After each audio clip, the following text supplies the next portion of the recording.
Bien, bonjour à tous, heureux de vous retrouver, chers amis, en ce jeudi, jour de paye, 24 avril 2025, 7h27, heure du Québec. Merci à ceux qui sont abonnés, ceux qui ne le sont pas faits. Là, maintenant, merci à ceux qui m'envoient des liens, des messages toujours pertinents, intelligents et très appréciés. Merci à ceux qui vont commenter la vidéo, écraser le petit pouce en l'air et partager la vidéo. Beaucoup de sujets à vous partager aujourd'hui, très important. Je pense qu'on est en train de réaliser beaucoup de choses. Avec la troisième victoire de Donald Trump, depuis qu'il est entré en fonction,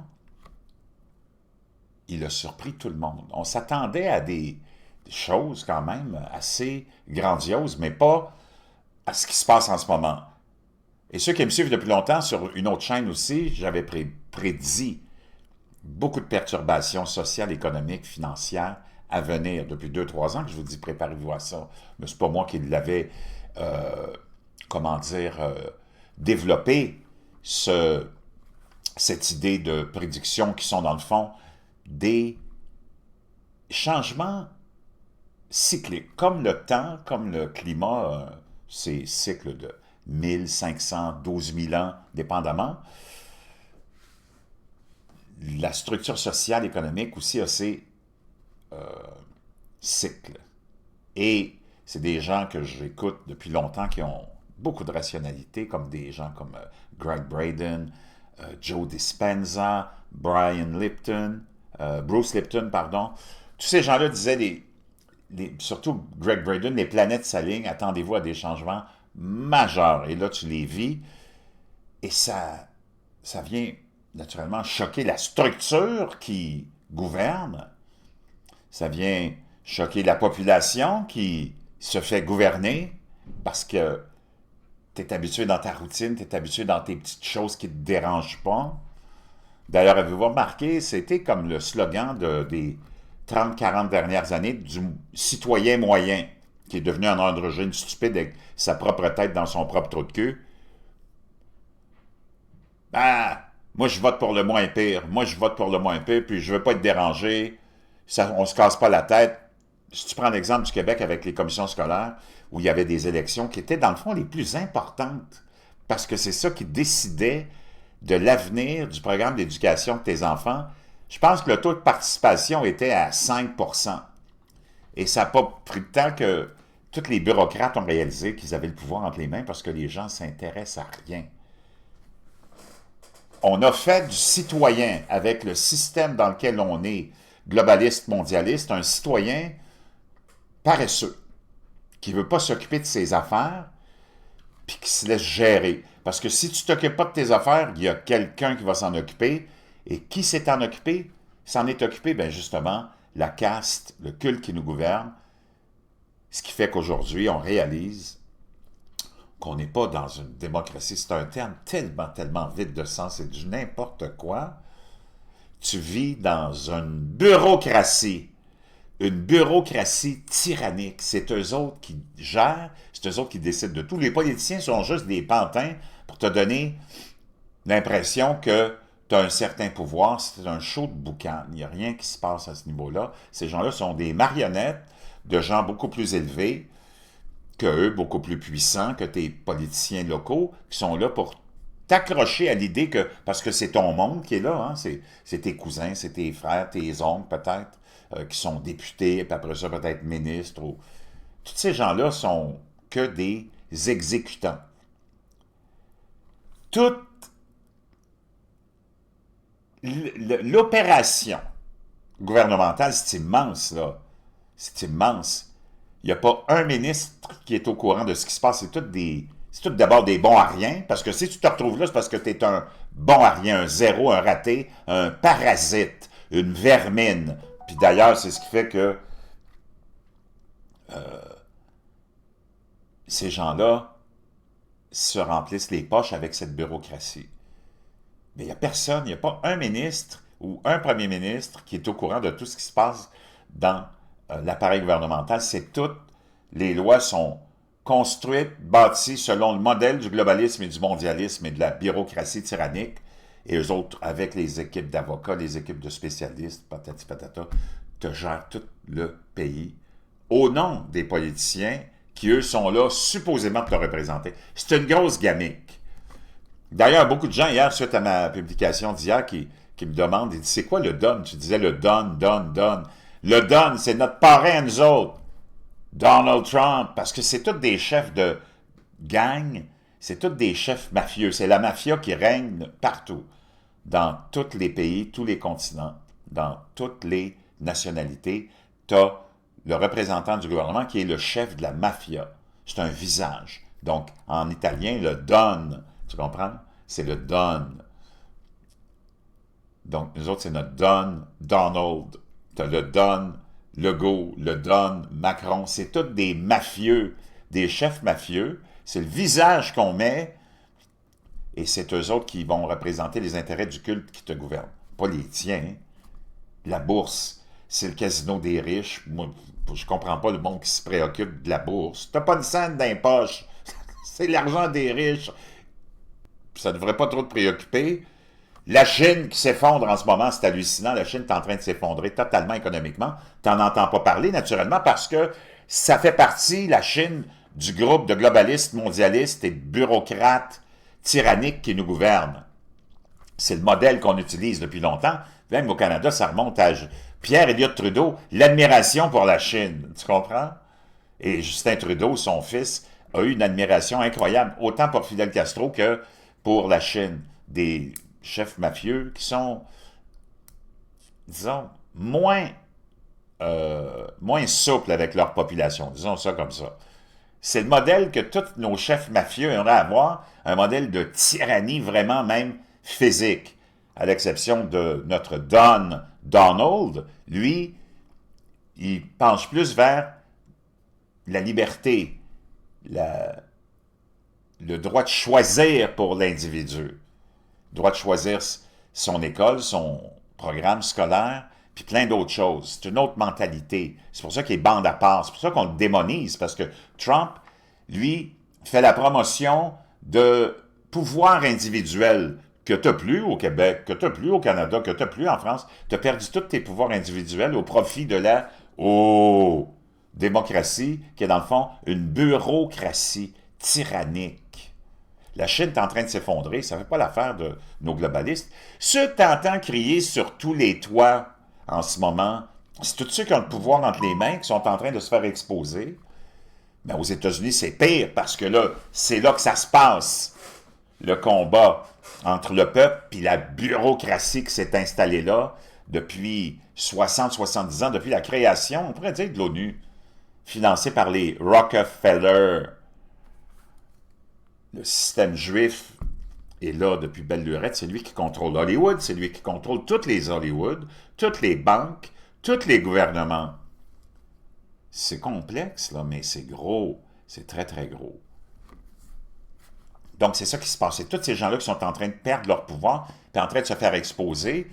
Et nos globalistes à nous, mondialistes, les bureaucrates, notre bureaucratie, notre tyrannie, ben, s'est mis en mode combat, puis on essaye d'attaquer le plus grand pays au monde qui représente la plus grande, probablement, planche de salut de la liberté de l'individu. Moi, je ne sais pas.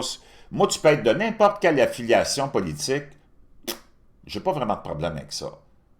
Tant que tu fais la promotion de la liberté de l'individu, quand tu n'es plus là-dedans, tu es un être dangereux.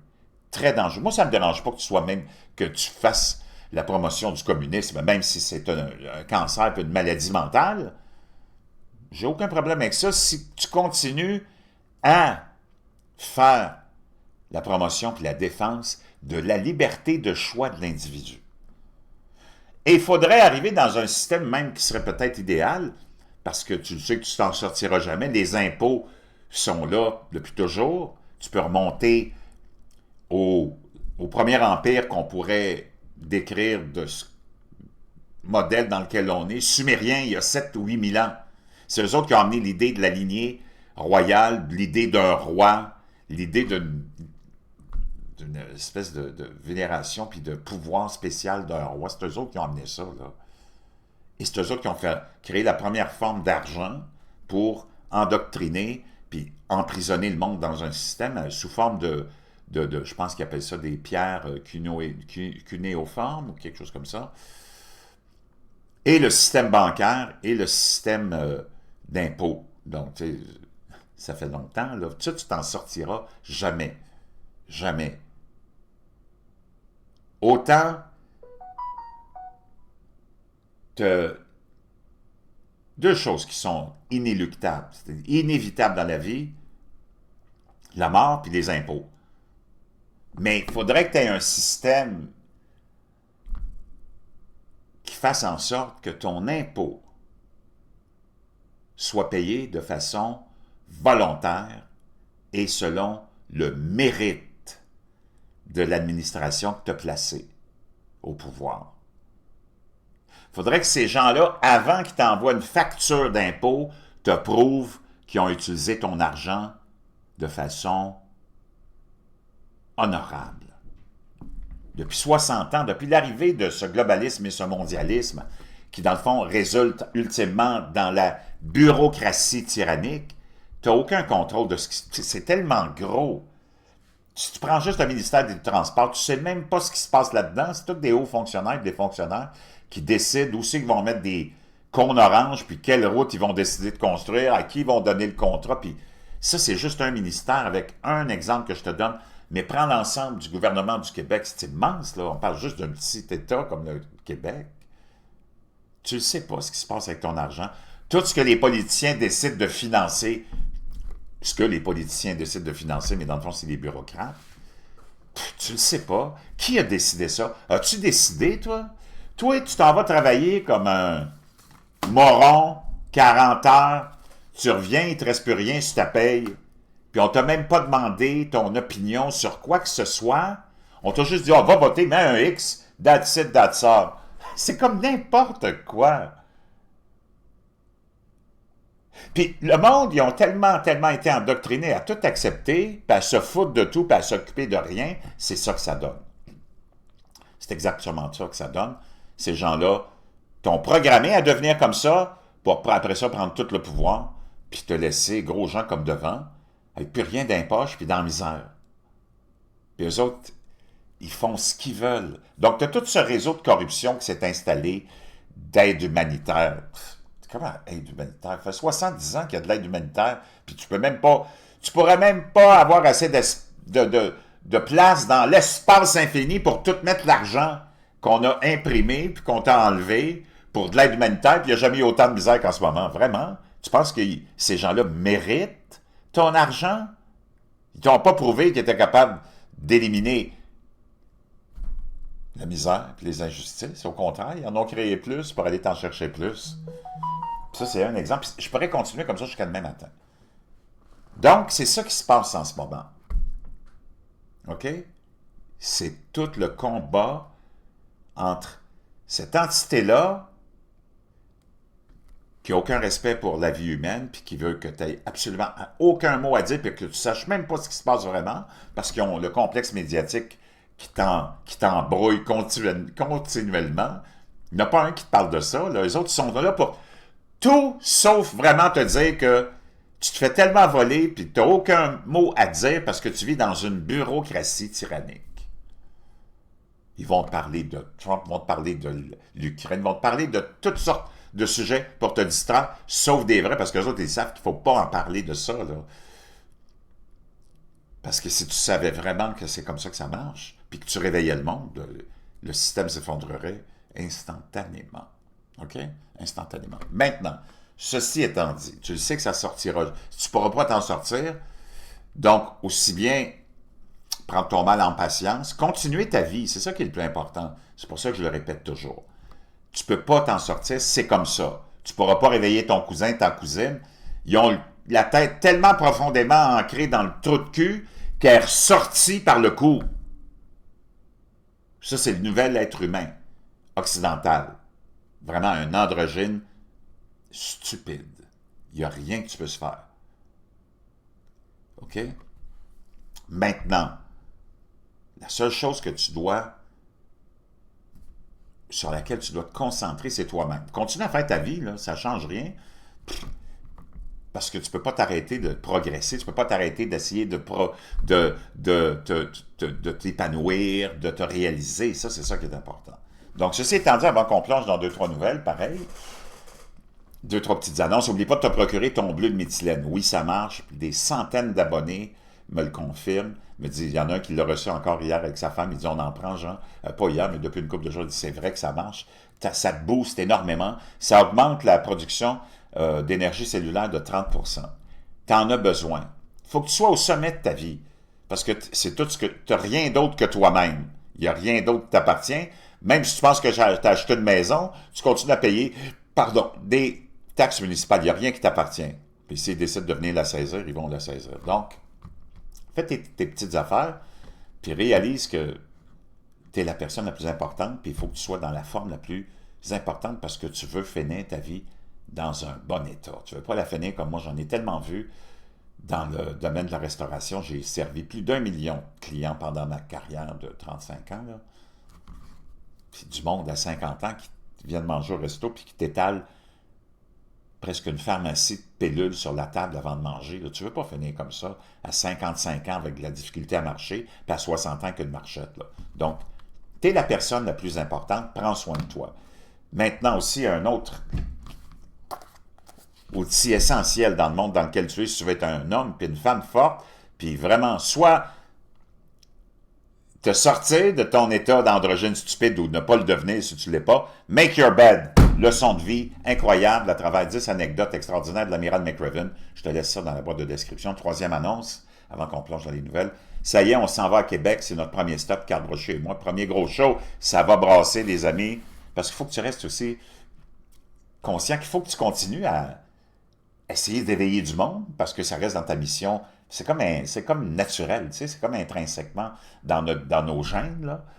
Puis il faut le faire dans le fun, puis dans l'humour, puis en allant rencontrer le monde. C'est bien beau, l'Internet, mais il n'y a rien de mieux que le contact humain. Chers amis, pendant ce temps-là, imagine-toi, les migrants coûtent des millions et cherchent à se venger de l'Europe. Non seulement la Pologne doit refuser, on parle ici de la Pologne, l'immigration de masse en raison des coûts sociétaux qu'elle représente, mais n'en a tout simplement pas les moyens face à cette réalité. Il peut y avoir des compromis sur l'immigration de masse, affirme le professeur et juriste polonais Modzelewski,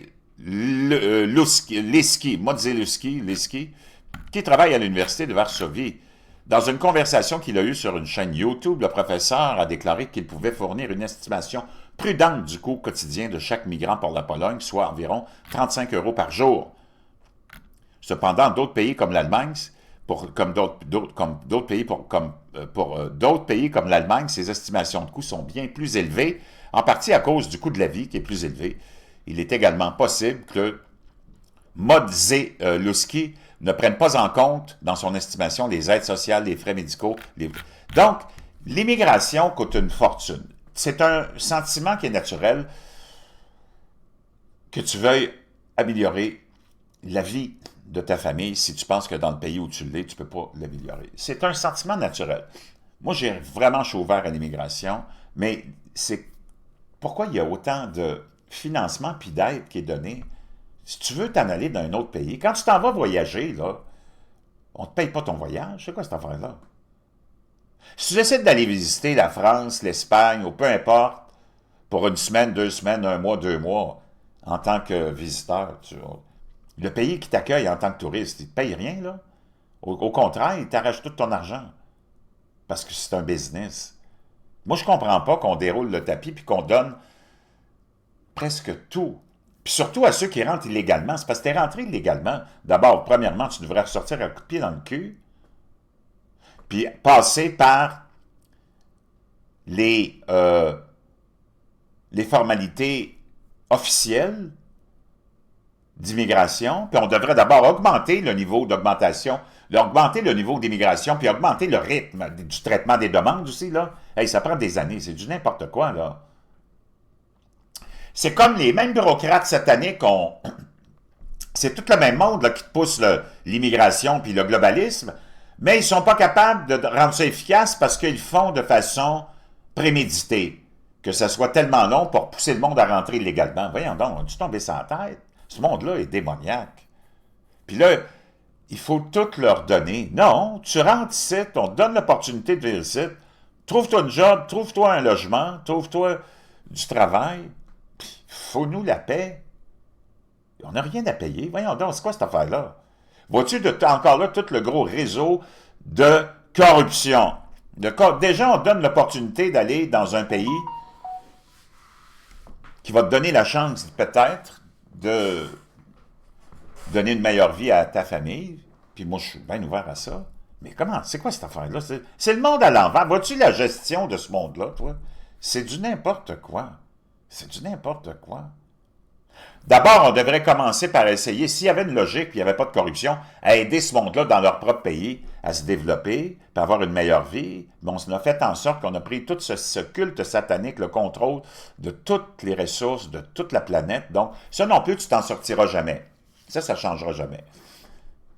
Mais même ça, là, c'est devenu comme une normalité. Ils t'ont montré qu'est-ce qu'ils voulaient faire. Ça, c'est la bureaucratie tyrannique, tu comprends?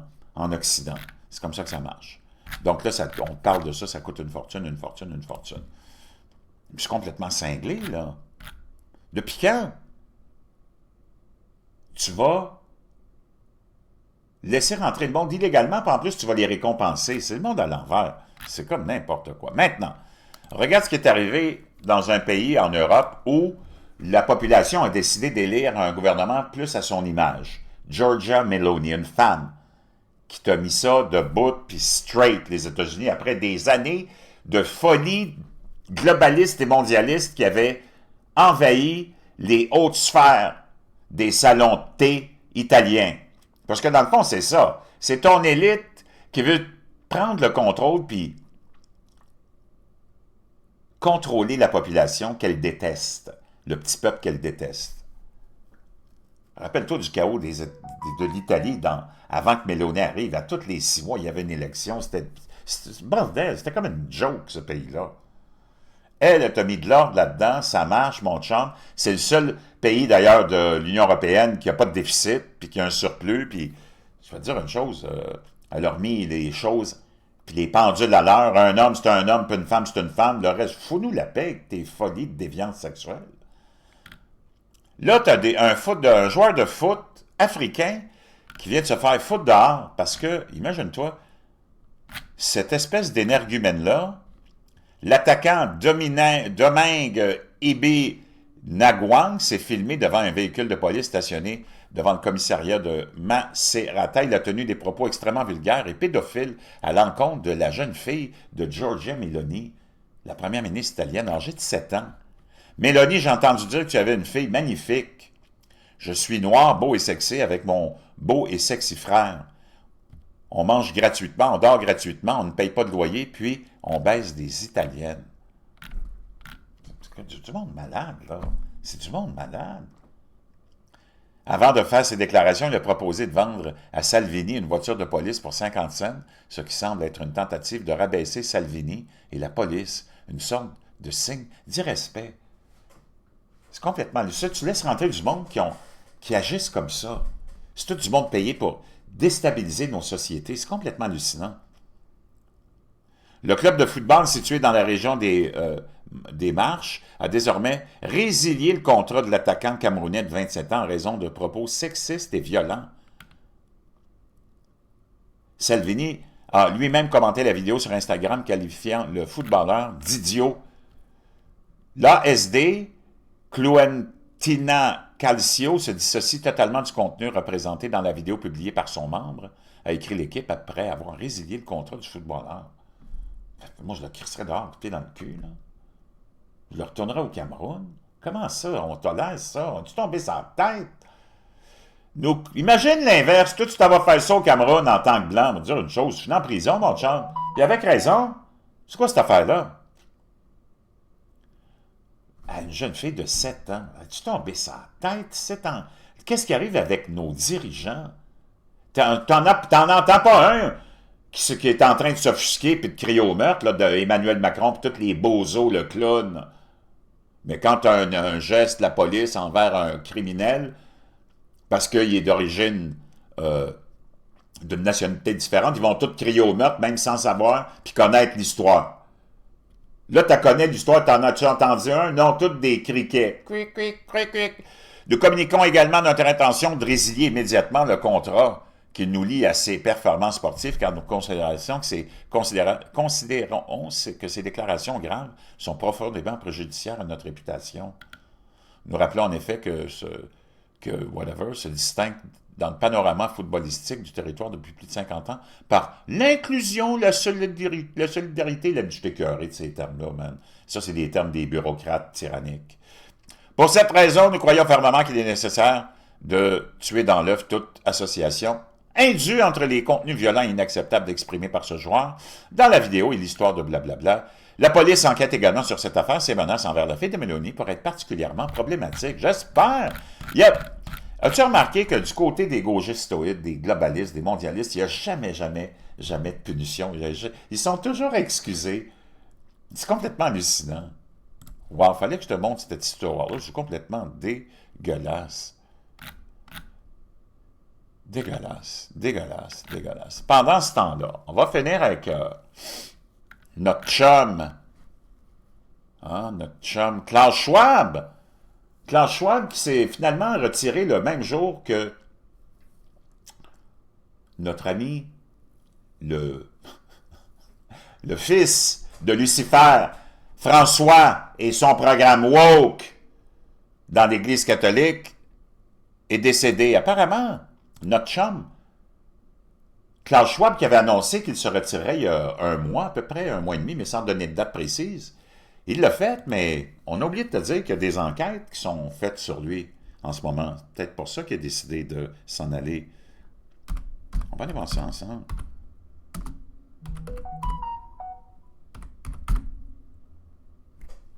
Il est under investigation, notre chum. Il est under investigation.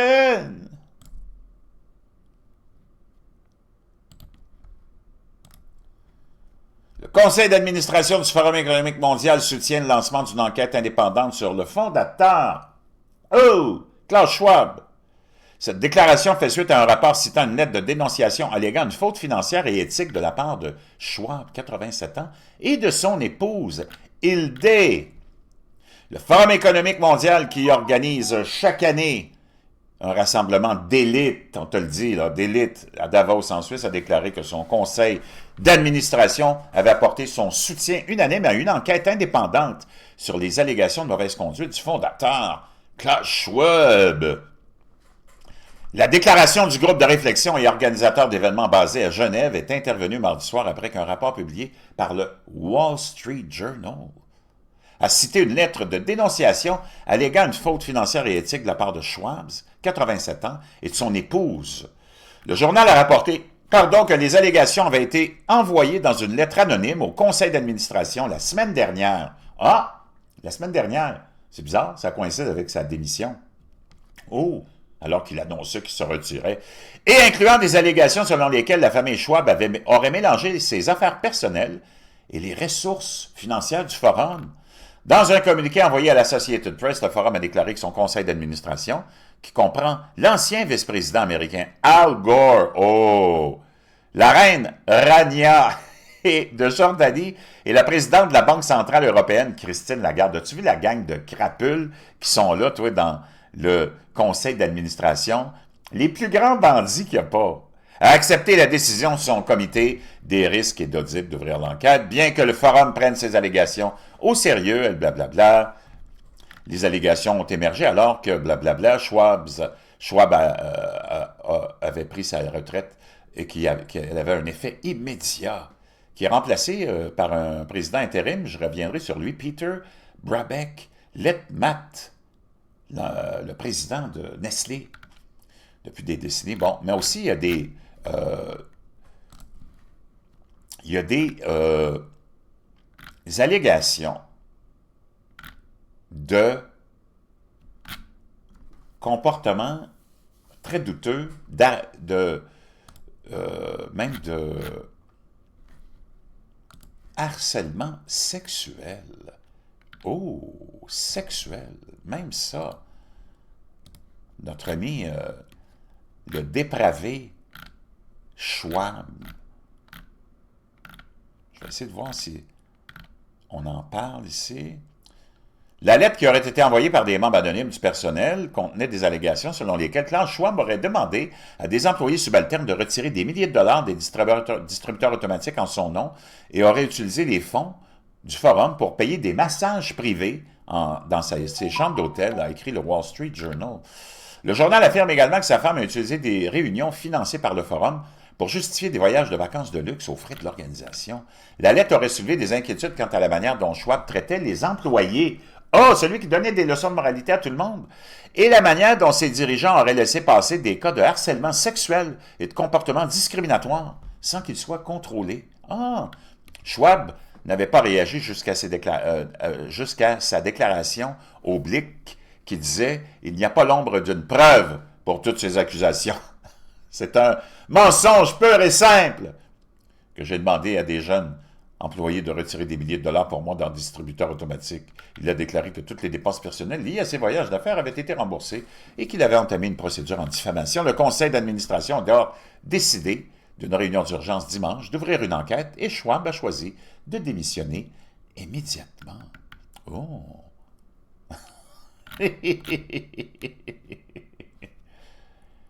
Incroyable, mais vrai. Je te laisse avec une dernière nouvelle complètement hallucinante.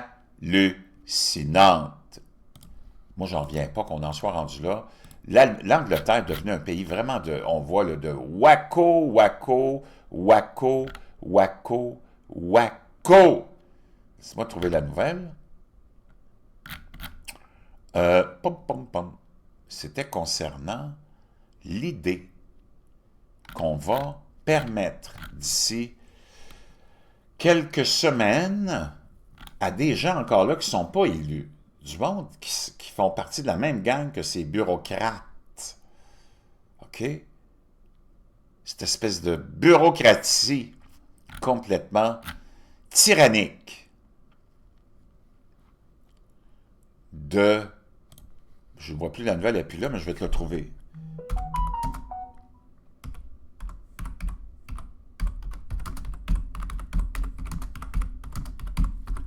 Imagine-toi,